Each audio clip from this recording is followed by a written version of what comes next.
Mutiara Hikmah Official, menyingkap hikmah di balik sunnah.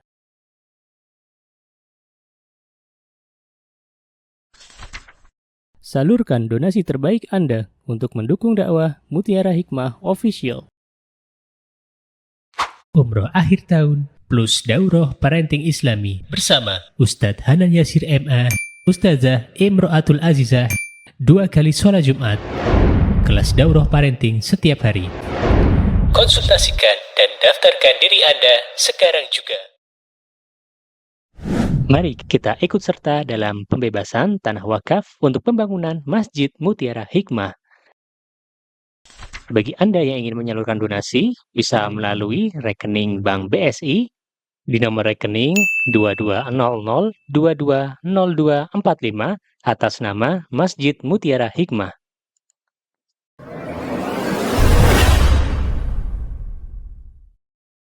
Ibu-ibu yang saya cintai karena Allah, hari ini insya Allah kita akan melanjutkan kembali tentang pembahasan di sebuah kitab. Ya, kitabnya sangat bagus, yaitu kitab yang ditulis oleh Syekh Mustafa Al-Adawi dengan judul Tarbiyatul Abna. Dan ini kitabnya Masya Allah bagus kalau kita bisa mempelajari dan mengamalkannya. Jadi yang namanya belajar itu bukan hanya sekedar belajar dan mencatat, tetapi lebih dari itu, yang namanya belajar itu adalah untuk diamalkan, gitu ya. Jadi kalau kita belajar kemudian kita mengamalkan apa yang sudah kita pelajari, maka sesungguhnya ini adalah bagian dari nikmat Allah Subhanahu wa ta'ala. Baik, Syekh Mustafa Al-Adawi dalam kitab beliau Tarbiyatul Abna, beliau menjelaskan tentang bagaimana hendaknya orang tua memberikan perhatian yang cukup banyak, ya, memprioritaskan dalam memberikan pakaian, baik kepada anak laki-laki maupun anak perempuannya. Jadi pakaian ini bukan hanya sekedar pakaian, tapi juga diperhatikan apakah ini adalah pakaian yang biasa dipakai untuk anak laki-laki atau pakaian yang biasa dipakai untuk anak perempuan. Ya, dan ini kita pelajari. Ya, jangan sampai terbolak-balik, ya. Anak laki-laki dipakaikan baju yang biasa dipakai untuk anak perempuan, sedangkan anak perempuan dipakaikan baju yang biasa dipakai untuk anak laki-laki, ya. Jadi ini penting sekali teman-teman untuk kita perhatikan, karena efeknya itu cukup mengerikan gitu. Walaupun tidak dirasakan pada hari ini, tapi jangka waktu ke depan tuh pasti ada perubahan pada diri anak-anak ketika kita salah dalam memakaikan sebuah baju, sebuah pakaian, sebuah busana. Ya, ada teman-teman, ya, kisah nyata ini, seorang ibu yang membiasakan dia pengen punya anak laki-laki, Allah tetapkan untuknya anak perempuan. Tapi karena dia pengennya punya anak laki-laki, karena anak 1, 2, 3 itu sudah perempuan, ya, maka dia pakaikan anak perempuannya ini pakaian anak laki-laki. Yang ada apa? Ketika anak perempuan ini sudah besar, maka sifat kelaki-lakiannya lebih dominan daripada sifat perempuannya. Padahal seharusnya yang namanya anak perempuan itu lebih dominan sifat untuk perempuannya. Baik.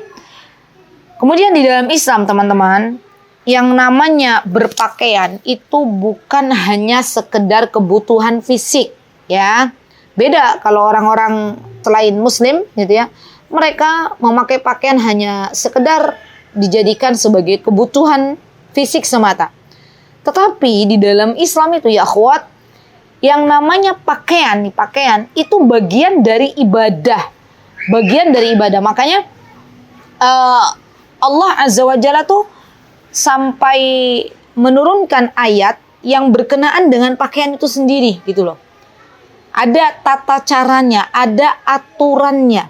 Begitu pula Rasulullah SAW mengajarkan bagaimana ketika kita memakai baju, bahkan bukan hanya baju yang lama, tapi baju baru itu juga beda doanya. Masya Allah, coba lihat.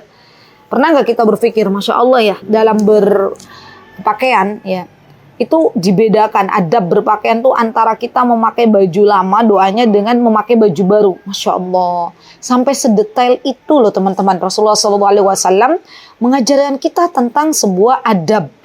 Dan kita tahu bahwa doa itu bagian dari ibadah. Maka dari itu jangan kita sia-siakan, jangan kita lewatkan. Ketika kita memakai pakaian, berdoalah kepada Allah Subhanahu wa taala, karena sesungguhnya kita sedang beribadah kepada Allah Subhanahu wa taala.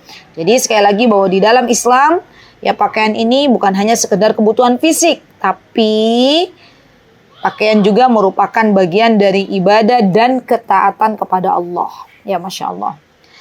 Dan bagi orang tua ya, hendaknya memperhatikan untuk menanamkan nilai-nilai Islam ya, sejak dini kepada anak-anak, termasuk diantaranya adalah adab dalam berpakaian ya, adab dalam berpakaian ya, kesadaran yang baik ya, jangan sampai hanya ikut-ikutan ya, Masya Allah.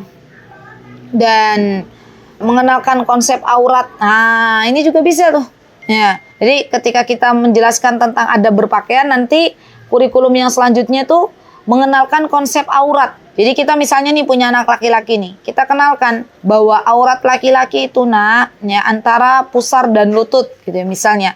Maka ketika anak kita itu tahu bahwa aurat laki-laki itu antara pusar sampai lutut, berarti kita sebagai orang tua tidak menyiapkan atau tidak menyediakan celana-celana yang di atas lutut. Ya, karena itu nanti akan bertabrakan dengan konsep yang sudah kita jelaskan kepada anak-anak gitu loh. Ya, akan berkebalikan, anak-anak akan bingung. Katanya ibu, katanya ayah, yang namanya aurat laki-laki itu dari pusar sampai lutut. Tetapi ternyata kita sebagai orang tua menyediakan pakaian yang justru di atas lutut gitu loh, untuk anak laki-laki. Begitu pula untuk anak perempuan, konsep auratnya harus jelas ya. Bahwa anak perempuan itu, kata para ulama, auratnya adalah seluruh tubuhnya kecuali wajah dan telapak tangan. Ini yang disepakati ya. Ya, nah, maka seorang ibu, seorang ayah ketika tahu anaknya sudah mencapai usia baligh, maka hendaklah menyiapkan kebutuhan mereka berupa pakaian yang menutupi seluruh tubuh mereka kecuali muka dan telapak tangan. Gitu ya. Jadi banyak sekali nih adab berpakaian itu sebenarnya luas gitu ya. Jadi kalau misalnya teman-teman punya lembaga pendidikan atau teman-teman sedang menghomeschooling-kan anak-anak ya, ini kurikulum ini menjadi kurikulum yang sangat bagus gitu ya untuk dibiasakan di dalam kehidupan sehari-hari. Ya, adab berpakaian, mengenalkan konsep auratnya. Baik. Nah, setelah kita mengajarkan tentang adab berpakaian ya, terutama mengenalkan konsep aurat itu sendiri ya, kemudian kita sudah pilihkan pakaian yang sesuai dengan jenis ya kelamin anak kita ya, yang punya perempuan, anak perempuan kita belikan baju-baju perempuan, yang punya anak laki-laki kita belikan baju-baju anak laki-laki. Kemudian kita juga jangan lupa ya akhwat ya, kita ajarkan kepada anak-anak kita, ini yang penting juga ya, bahwa ketika engkau menutup aurat nak, dengan pakaian yang kau kenakan, itu sejatinya engkau juga sedang beribadah. Ini ajarkan juga. Kenapa demikian? Agar anak-anak kita itu dengan kesadaran diri mau menutup aurat. Jangan sampai nih ya akhwat, jangan sampai anak-anak perempuan kita sudah balik. Ini banyak kami melihat, saya dan suami dan Ustaz Hanan tuh melihat di Yogyakarta khususnya ya, ada anak-anak perempuan, anak-anak SMA gitu ya, yang pakai baju seragam SMA itu, yang dia pakai jilbab, kenapa kami katakan dia pakai jilbab? Karena jilbabnya itu dislampirkan gitu loh, jadi nggak dipakai, rambutnya kelihatan dan jilbabnya nggak dikenakan tapi dislampirkan. Ya Allah, berboncengan dengan temannya, ya naik motor, roknya diangkat, betisnya kelihatan, subhanallah. Dan bagi teman-teman yang punya anak perempuan, coba biasakan anak-anak perempuan kita itu pakai celana dalaman yang dipakai di dalam rok atau gamis, ya. Itu pembiasaan itu dari orang tua, teman-teman. Ya, karena kalau nggak dibiasakan, maka akan risih. Anak-anak yang tidak dibiasakan pakai celana dalaman gamis atau dalaman rok, kalau sekalinya dipakaikan celana risih, gitu ya. Sebaliknya, anak-anak yang dibiasakan memakai celana dalaman gamis untuk gamis atau celana untuk dalaman rok, maka ketika tidak memakai, mereka risih, gitu ya. Karena mereka sudah biasa untuk memakai celana dalaman gamis atau celana dalaman rok. Ya, jadi Masya Allah ya teman-teman, ini pun ya Masya Allah menjadi jariah bagi kita. Kalau kita ajarkan anak-anak kita, ya sejak dini katakan pada anak-anak kita bahwa sejatinya Allah itu bangga, Allah itu cinta kepada hamba-hambanya yang menutup aurat.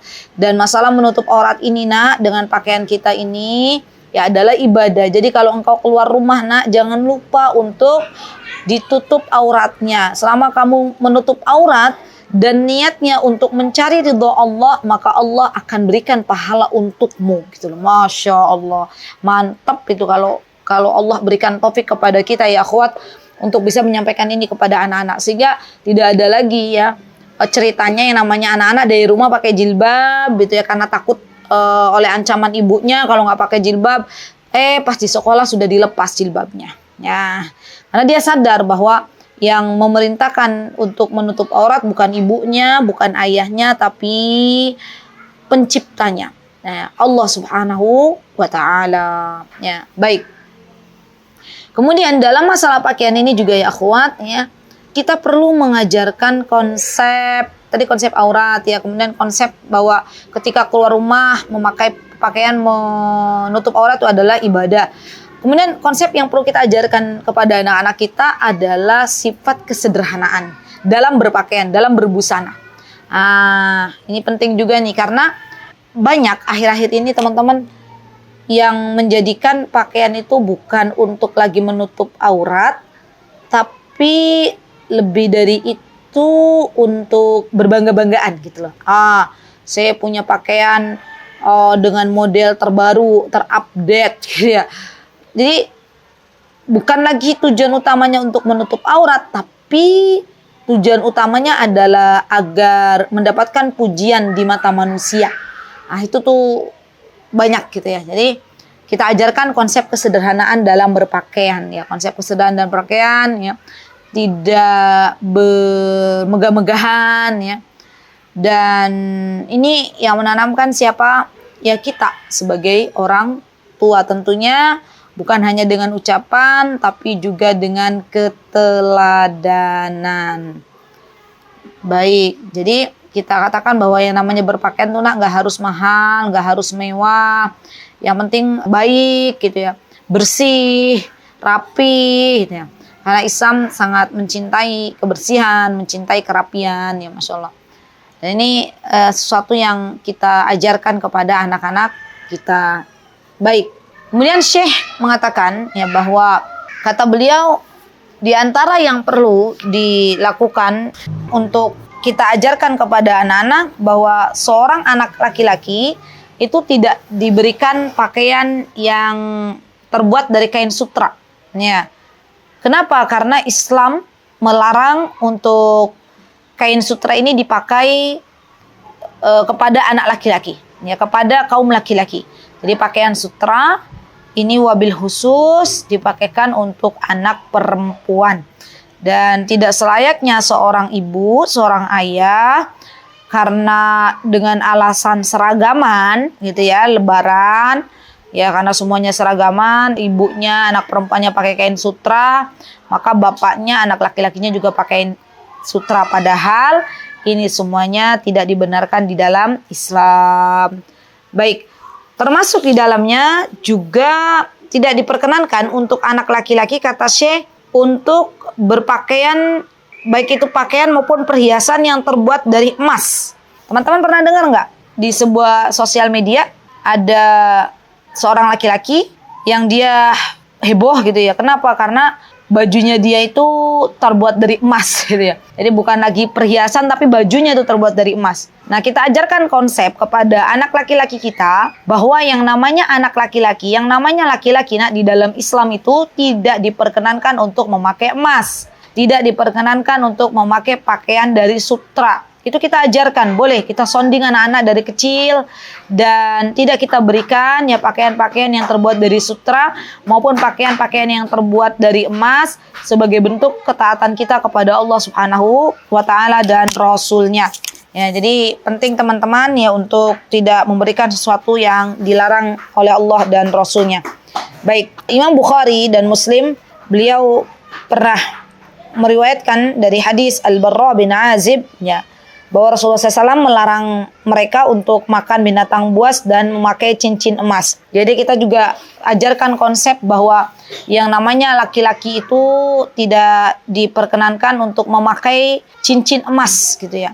Akhirnya kalau kita sudah ajarkan ini dalam kehidupan anak laki-laki kita, maka anak laki-laki kita kalau nanti sudah besar, mereka insya Allah tidak akan melaksanakan yang namanya tukar cincin. Ya, apalagi tukar cincinnya itu terbuat dari emas. Ya, tidak ada lagi. Kenapa? Karena dia tahu konsep bahwa yang namanya laki-laki itu tidak diperbolehkan memakai cincin emas. Siapa yang melarang? Nabi kita Muhammad sallallahu alaihi wasallam. Baik.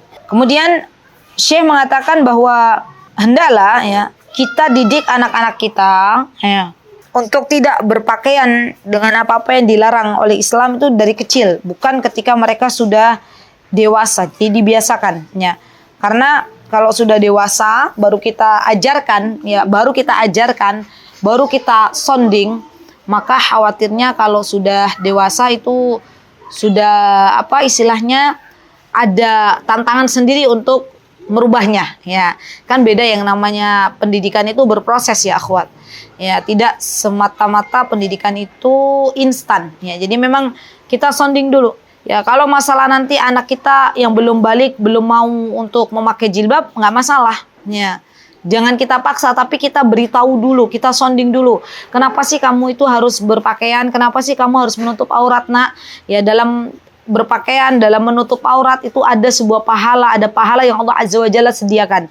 Jadi kita sounding dulu anak-anak kita dengan keutamaan-keutamaan yang Allah Azza wa Jalla dan Rasulnya berikan kepada orang-orang yang taat kepada Allah dan Rasulnya, termasuk dalam berpakaian dan menjaga aurat. Kemudian Imam Malik rahimahullahu ta'ala beliau berkata dalam kitab beliau yang sangat fenomenal yaitu Al-Muwatta ya. Kata beliau, aku berpendapat makruh ya, anak laki-laki memakai emas karena Rasulullah melarangnya ya.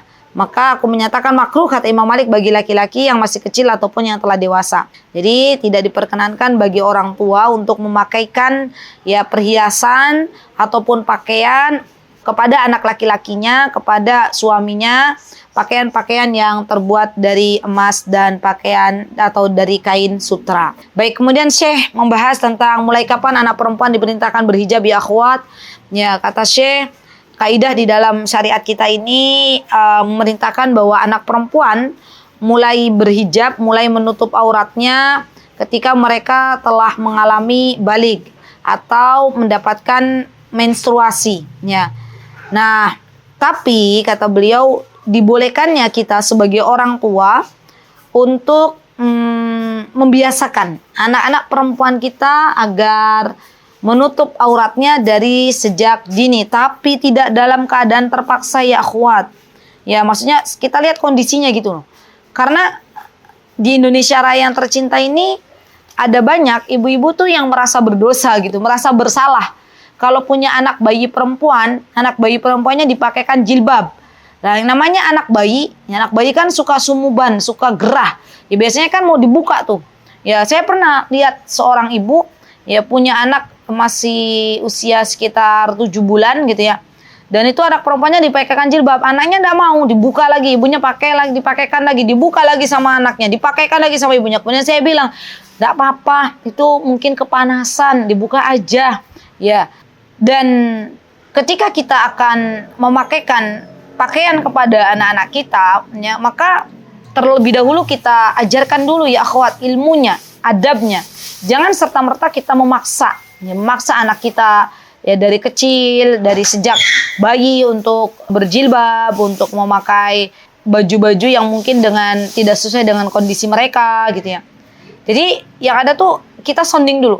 Kami ya ketika di Yaman itu banyak sekali melihat anak-anak sana ya usia-usia SD tapi mereka belum balik, anak-anak perempuan, mereka masih biasa keluar rumah tuh tanpa pakai jilbab. Jadi pakai fustan tuh kayak pakai gaun, belum pakai abaya hitam, jadi masih pakai baju yang berwarna-warni dan rambutnya masih kelihatan. Nah, sekalinya mereka mendapatkan haid ya, mereka sudah balik, maka mereka biiznillahi ta'ala mereka langsung memakai baju, memakai pakaian, ya ditutup aurat mereka dan itu Masya Allah istiqomah, Masya Allah.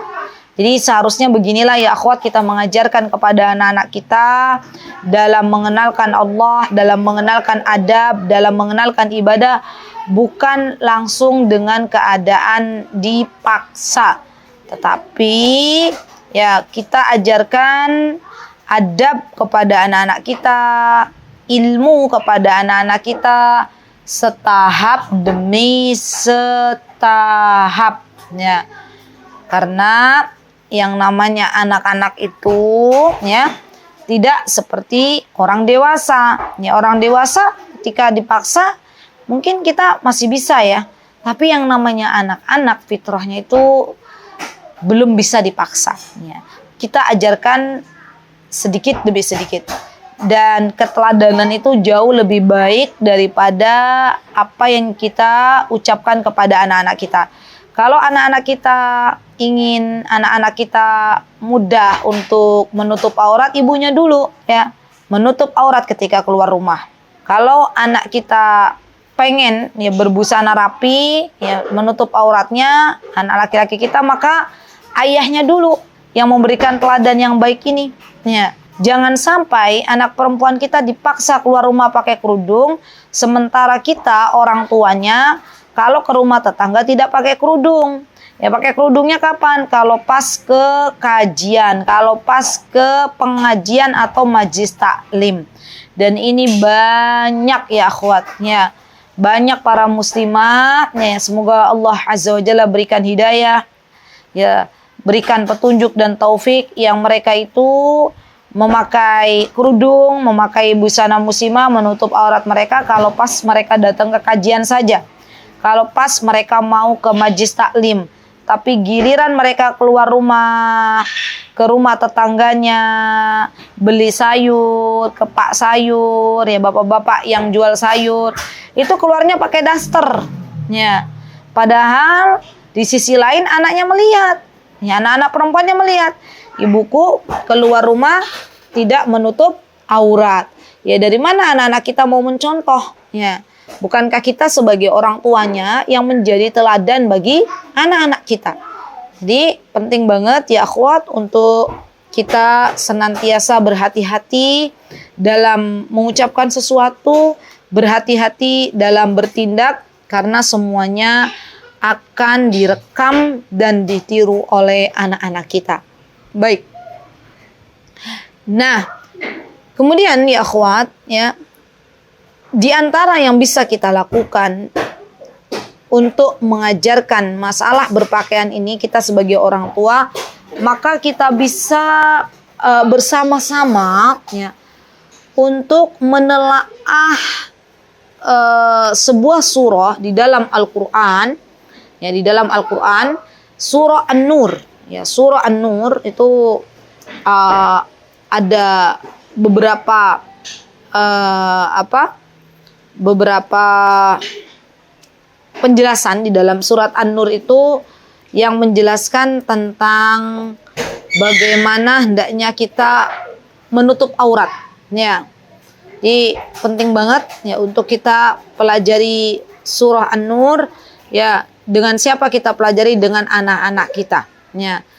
Karena di dalam surat An-Nur ya, dalam surat Al-Ahzab ya, itu juga penting ya, di situ banyak sekali perintah-perintah Allah yang berkaitan dengan menutup aurat. Kemudian apalagi yang bisa kita berikan kepada anak-anak kita ya, berikan kepada anak-anak kita pakaian yang halal. Ini juga penting ya akhwat. Karena ada kaitannya pakaian yang halal ini dengan mustajabnya doa. Nah, ya. Teman-teman masih ingat enggak hadis yang menyebutkan adanya seorang laki-laki yang dia berdoa kepada Allah, ya Rabbi, ya Rabbi. Sedangkan pakaiannya yang dipakai bukan pakaian yang halal, ya baik dari jenis pakaiannya maupun dari cara mendapatkannya. Maka kata Rasulullah SAW, bagaimana Allah akan mengijabah doanya, gitu loh. Jadi penting bagi kita untuk memberikan pakaian kepada anak-anak kita dengan harta yang halal ya akhwat. Ya, dengan harta yang halal. Ya, dan ini perlu diperhatikan ya. Begitu pula memberikan makan, pakaian, makanan, minuman. Itu kita berikan pakaian, minuman, makanan yang halal. Ya, karena nanti kalau yang kita berikan adalah pakaian, minuman dan makanan yang haram, maka ini adalah sebuah musibah ya. Makanan yang dimakan oleh anak kita dari sesuatu yang haram, minuman yang diminum oleh anak kita dari sesuatu yang haram, baik jenisnya maupun cara mendapatkannya, maka itu akan menjadi sebuah daging di dalam tubuh anak-anak kita. Dan inilah yang menyebabkan anak-anak kita akhirnya sulit untuk mentaati Allah dan Rasul-Nya gitu ya. Kemudian yang perlu kita perhatikan juga ya akhwat, sebuah konsep di mana kita ini tidak diperbolehkan di dalam Islam ya untuk masalah berpakaian terutama, yang mana pakaiannya itu menyerupai lawan jenis ya. Apa kata Rasulullah? La'ana. Lihat, kalau ada sebuah hadis, perhatikan ya teman-teman, di situ ada kalimat la'ana, berarti ini merupakan bagian dari dosa besar. Apa kata Rasulullah? La'ana Rasulullah sallallahu alaihi wasallam. Rasulullah melaknat. Siapa yang dilaknat oleh Rasulullah? Al-mutasyabbihina minar rijali bin nisa wal mutasyabbihati minan nisa'i bir rijal. Laki-laki yang menyerupai wanita dan wanita yang menyerupai laki-laki. Kata para ulama, maksudnya dalam menyerupai apa? Dalam tingkah lakunya, termasuk di dalamnya dalam berpakaian. Nah, jadi hendaklah ya perhatikan pakaian anak-anak kita, pakaian diri kita sendiri ya, jangan sampai pakaian tersebut yang menyerupai pakaian lawan jenis kita. Kemudian kita ajarkan juga ya konsep bahwa kepada anak-anak kita nih masalah ada berpakaian, bahwa yang namanya berpakaian hendaklah dimulai dari sebelah kanan ya. Kenapa? Karena ini bagian dari apa-apa yang dicintai oleh Nabi kita Muhammad SAW. Ya, Rasulullah SAW membiasakan sesuatu yang baik, termasuk ya sesuatu yang baik itu adalah dalam berpakaian. Maka ya mulailah dari sisi sebelah kanan ya. Termasuk di antara konsep yang harus kita ajarkan kepada anak-anak, bahwa pakaian yang dikenakan tidak menyerupai pakaian yang menjadi kebiasaan orang-orang kafir. Itu tidak boleh ya. Jadi misalnya ada orang kafir nih ciri khasnya gitu ya. Misalnya di tanggal 25 Desember gitu ya. Misalnya nih orang-orang kafir biasa memakai pakaian apa namanya? Yang topi merah, baju merah itu ya. Santai ya. Itulah. Maka kita sebagai orang tua nih, sebagai orang tua tidak kemudian ikut-ikutan memakaikan pakaian anak-anak kita ya dengan pakaian-pakaian ciri khas mereka. Ya apalagi dipakai di hari di mana mereka memakai.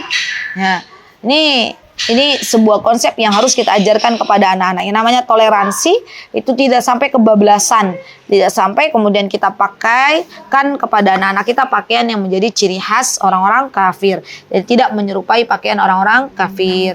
Dan juga pakaian itu ya konsep yang bisa kita ajarkan kepada anak-anak kita ya bukan merupakan pakaian ketenaran. Ya, bukan pakaian yang ketenaran itu maksudnya adalah pakaian yang ketika kita memakainya kita akan lebih terkenal gitu. Itu tidak diperbolehkan oleh agama kita yang mulia. Ya Rasulullah SAW bahkan mengatakan man labisa thawba syuhra fid dunya albasuhullahu thawba mudhilla yaumal qiyamah.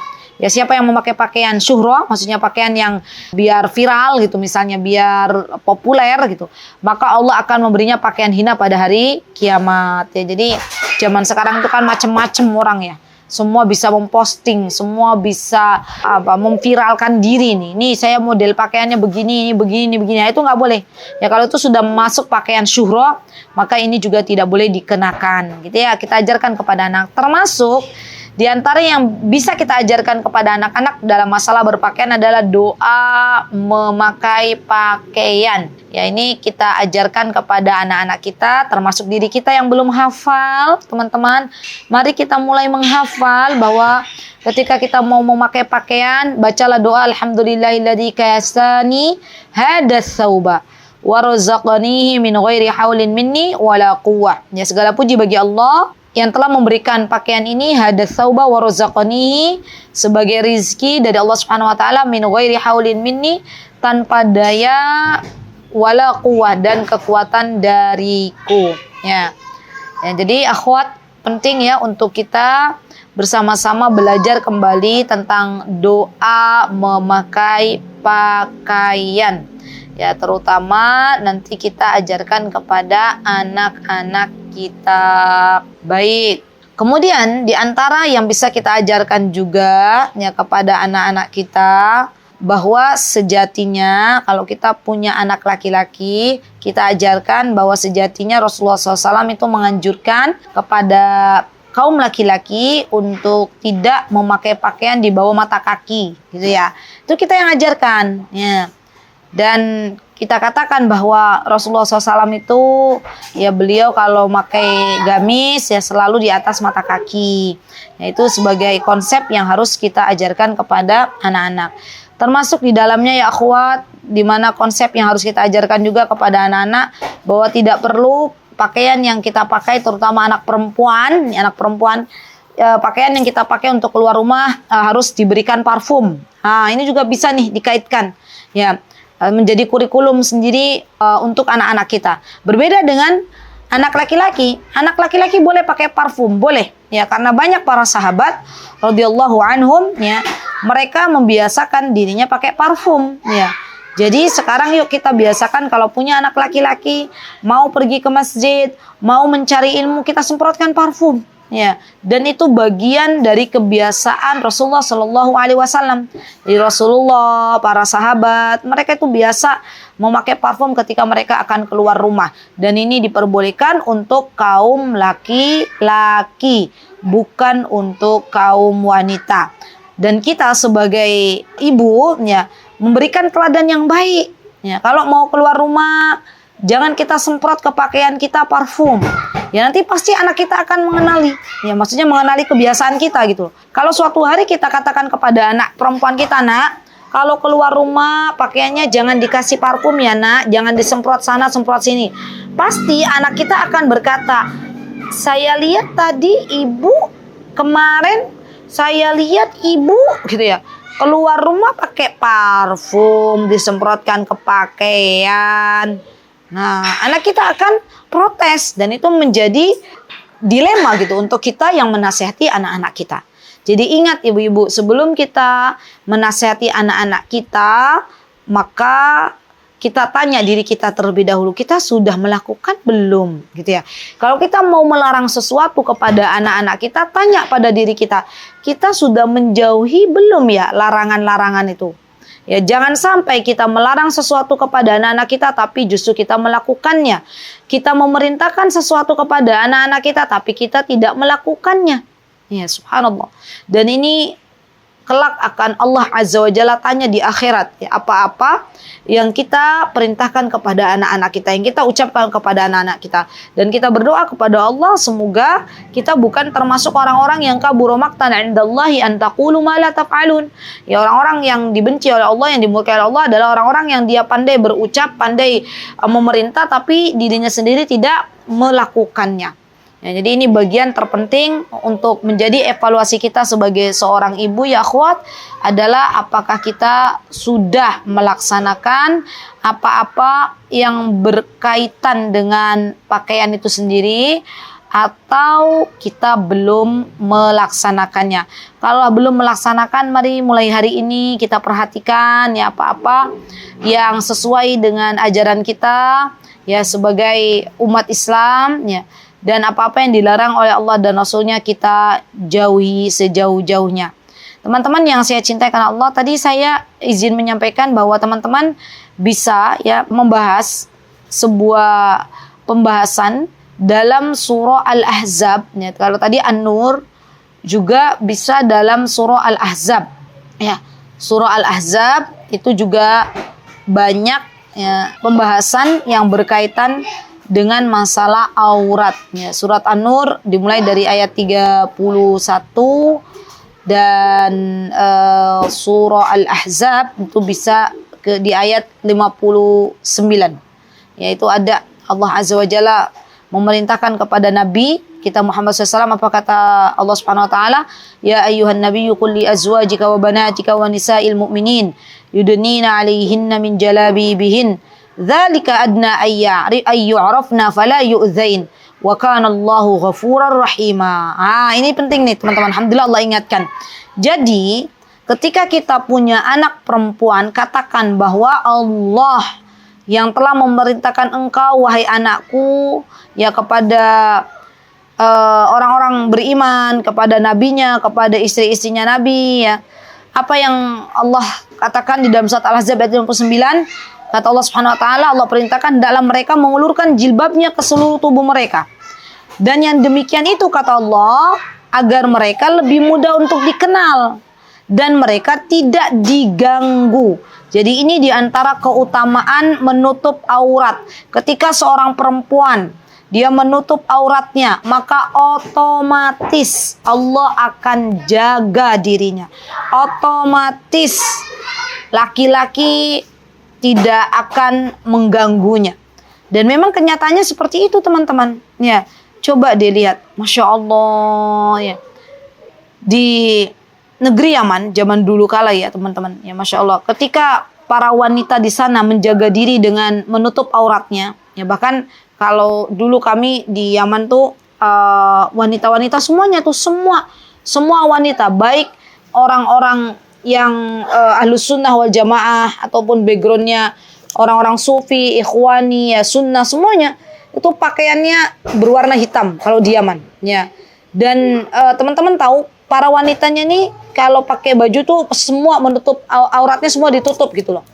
Bahkan mereka itu ada baju niqab Yaman tuh yang matanya nggak kelihatan gitu. Yang terjadi apa? Ketika para wanita ini menjaga dirinya dengan berpakaian menutup aurat, yang terjadi adalah kaum laki-laki ini segan. Ya, kalau ada kaum wanita mau naik angkutan atau naik bus gitu ya, kemudian di situ tidak ditemukan sebuah bangku kecuali satu bangku yang sebelahnya telah terisi seorang laki-laki, maka laki-laki ini otomatis itu kalau di Yaman berdiri dan mempersilakan wanita ini untuk duduk, serta dia tidak akan mungkin duduk di samping wanita ini. Masya Allah, sebegitu mulianya wanita di dalam Islam, Masya Allah.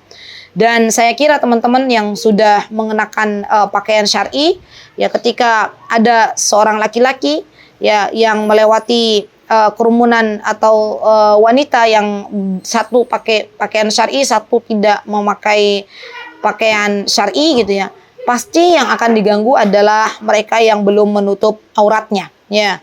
Dan untuk yang sudah menutup aurat, pasti laki-laki itu akan diberikan keseganan untuk mengganggu para wanita yang sudah diberikan taufik oleh Allah Azza wa Jalla untuk menutup auratnya.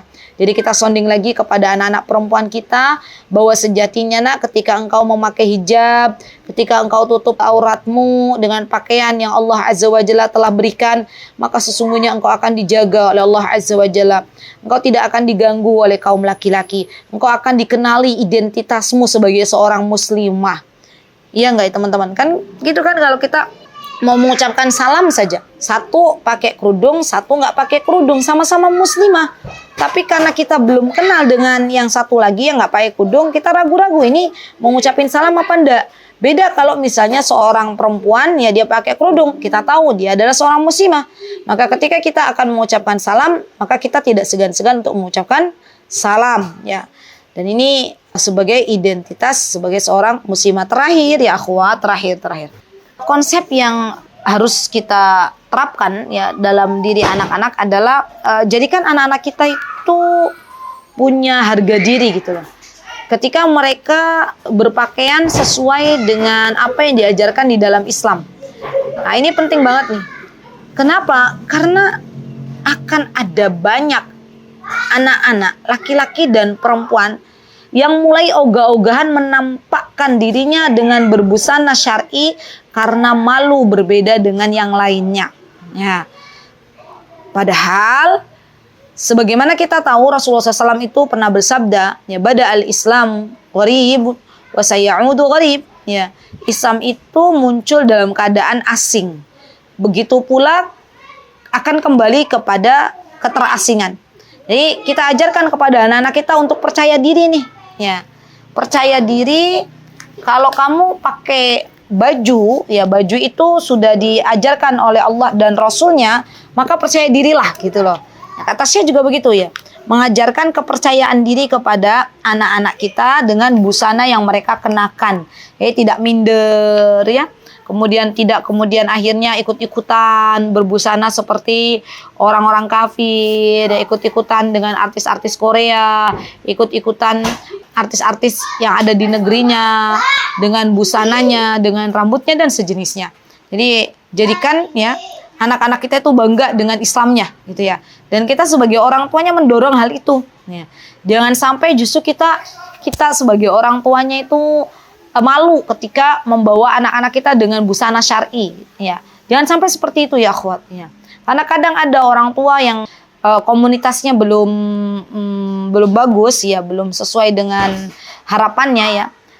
Malu untuk membawa anak perempuannya yang pakaiannya pakaian syar'i misalnya ya.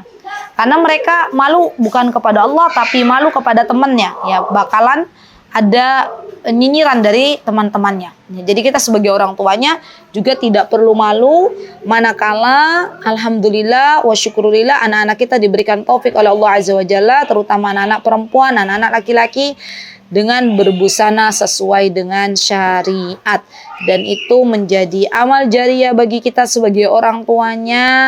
Ya, ketika sudah diberikan taufik oleh Allah untuk bisa mencontohkan anak-anak kita bagaimana cara berpakaian yang dianjurkan di dalam Islam. Semoga Allah Azza wa Jalla memberikan keistiqomahan untuk kita semuanya.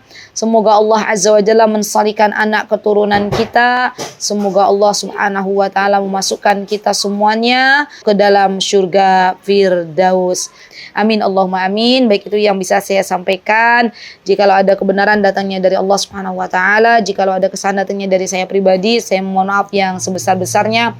Aqulu qouli hadza wa astaghfirullah li wa lakum wa akhiru da'wana alhamdulillahirabbil alamin. Assalamualaikum warahmatullahi wabarakatuh. Mutiara Hikmah Official, menyingkap hikmah di balik sunnah.